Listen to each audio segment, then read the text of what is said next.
اول میړه مې معلم وي موږ ګزاره ښه ستره کېدله هغه بیغم آباد کې معلم و هغلته چې لاړو هغه د نغله وي سر مې درکې همداسې فشار یې جګ شو هلته جنګ هم و فشار یې جګ شو همداسې چې راغی پلټ شو بیا موږ ویوړو شفاخانې ته جلال آباد ته مې ویوړو او ورور یې ویوړو ډېر تعدام یې ورته وکړه ښه نه شو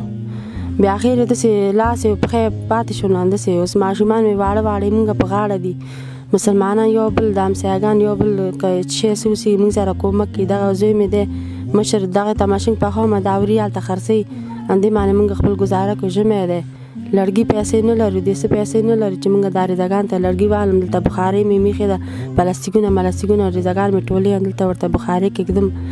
موږ خپل ګزاره کوو څنګه وکړو نو هر یو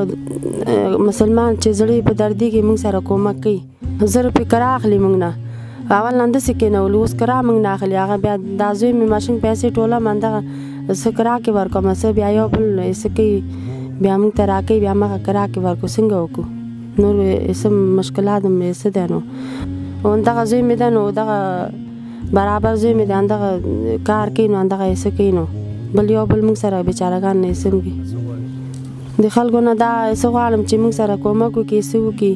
اوس څنګه وکړو ریزګان مې ټول واړه دي موږ په غاړه دي موږ زه سیاست یم چېرته لاړه شم هېچا یې څه ته ودرېږم چې موږ سره یې څه وکړي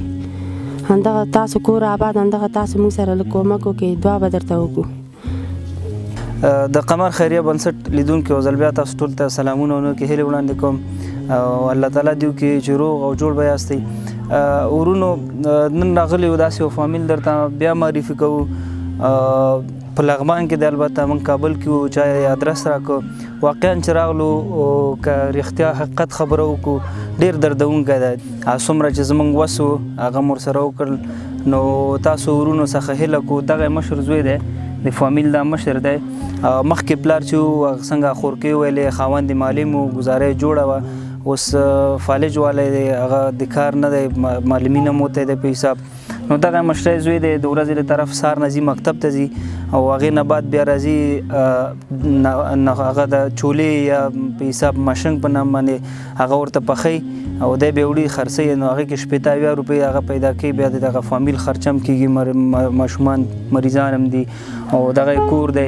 یو اتاق لري دروازه هم نشته ده مخکې فري اوسېدل اوس فلحال لپاره یې دیم کرایې اخلي د فلحال چې دی د معلم صاحب ځای ناستی دی مشر زوی دی مکتب کې دی او دته به یو وړوکی دوکان انشاءالله جوړو دلته خوا سره د دی یو وړکی غوندې بازار دی هغلته به ورته یو دوکان جوړو تر څو پورې دی خپل هغه فامیل نفقه پیدا کړي نو دا څوک چې تا ویني په کیمره کې دی ته څه شی دی نه غوښتنه کوي څه غوښتنه دی زه دا خواهش کوم چې کاکاګان دا څه چې هغه کې موږ ګورو هغه نه خواهش کوم چې موږ ته کومک وکړي دوکان راته کېږي او زه غواړم چې آینده کې مکتب مې خپل وایم او د خپل فامیل وچلوم ورونو د ضیاءالرحمن خبرې خو تاسو واورېدې او نو دی خواهش لري چې یو دوکان ماته جوړ شي نو تاسو ټول څخه هیله کوو هغه خپل کومک صدقه خیرات